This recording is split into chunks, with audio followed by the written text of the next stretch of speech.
आप अपने प्यार को पाकर खुशी से झूम रहे हैं और लोग आपके प्यार के चमक को देखकर जल रहे हैं। आपने जिसको चाहा वह मिला। यह सब आपके अच्छे कर्मों का प्रभाव है। मेरे बच्चे, इस संदेश को बड़े ध्यान से देखना और सुनना। मेरे बच्चे, कुछ लोग आपके पीछे पड़े हुए हैं। आप में कुछ ढूंढ रहे हैं जिसे ढूंढकर आपके खिलाफ इस्तेमाल किया जाए।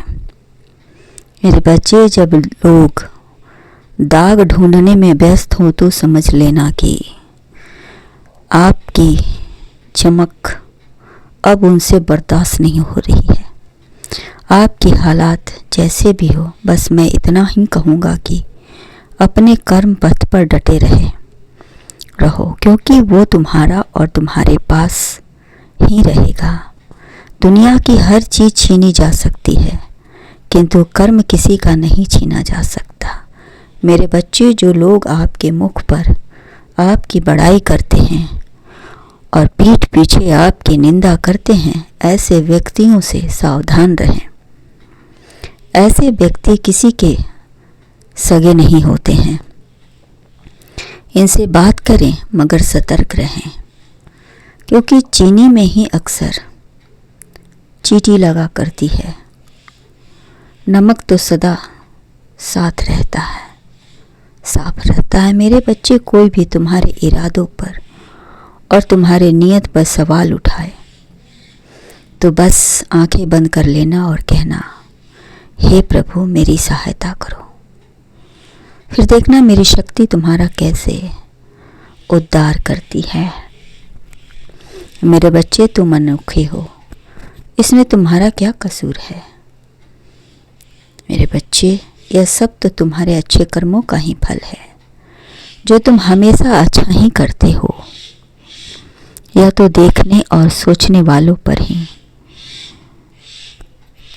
निर्भर करता है। दृष्टि जाती है। जिनके कर्म बुरे होते हैं, जिनका स्वभाव स्वार्थी होता है, वो हमेशा दूसरों की अच्छाई पर ही उंगली उठाते हैं। इसलिए तुम फिक्र मत करो, समय उनके सवालों का जवाब देगा। बस तुम अपना कर्म करते जाओ। देखो कि तुम्हारे द्वारा किए गए कार्य से किसी का नुकसान ना हो, किसी को तकलीफ ना हो। मेरे बच्चे, यदि आपको अपने काम से प्यार है तो हर सुबह उठने का एक नया मकसद होता है और हर रात सुकून की नींद आती है। जब इंसान काम में व्यस्त होता है तो उसे फालतू बात सोचने की फुर्सत कहाँ। और जीत उन्हीं की होती है जिनके इरादों में जान होता है।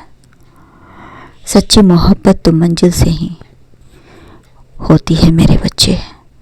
जब तक किसी उसे पा ना लो तब तक नींद कहाँ आती है। हर इंसान को सोचने और समझने की अक्ल होती है। कोई अपने अक्ल को समय पर समय रहते आबाद करता है, तो वहीं कुछ लोग समय रहते भी अपने अक्ल को गवा देते हैं। बाद में अफसोस और एक दूसरे पर दोषारोपण करते हैं। मेरे बच्चे, तुम ऐसे लोगों को मौका ही मत दो जो तुम्हारे ऊपर आरोप लगाए, बल्कि तुम अपना कर्म करो। मेरे बच्चे, हर इंसान को बेकार नहीं हो बैठना चाहिए, कुछ ना कुछ करते रहना चाहिए, क्योंकि उसका जन्म का उद्देश्य है कर्म करना, अपनी सारी अधूरी उद्देश्य को पूरा करना, ना कि बेकार में समय बर्बाद करना। हर इंसान इस जगत को कुछ दे सीख जाए, कभी तकलीफ नहीं होगी, और कितनी भी बड़ी मुसीबत क्यों ना हो, वह उन मुसीबत से बच जाएगा। क्योंकि जब संसार को कुछ देगा तो संसार भी उसकी सहायता करेगा। यही सत्य है मेरे बच्चे। सुनो मेरे बच्चे, बात बहुत सीधी सी है, मैं तुझे समझा रहा हूँ, सुनो। नदी का पानी मीठा होता है, क्यों? क्योंकि वो पानी देते रहती है। सागर का पानी खारा होता है, क्यों? क्योंकि वो हमेशा लेता रहता है। और नाले का पानी हमेशा दुर्गंध देता है, क्यों? क्योंकि वो रुका होता है। यही ज़िंदगी है, जब तक तुम देते रहोगे मेरे बच्चे सबको मीठे लगोगे, लेते रहोगे खारे लगोगे, और यदि तुमने रुक गया तो सबको बेकार लगोगे। इसलिए अपना कर्म करते रहो, फल की चिंता मत करो, क्योंकि मेरे बच्चे सब कुछ यहीं रह जाएगा। कर्म तुम्हारे साथ जाएगा, जो तुम्हारा वो तुम्हारे साथ रहेगा। खुश रहो।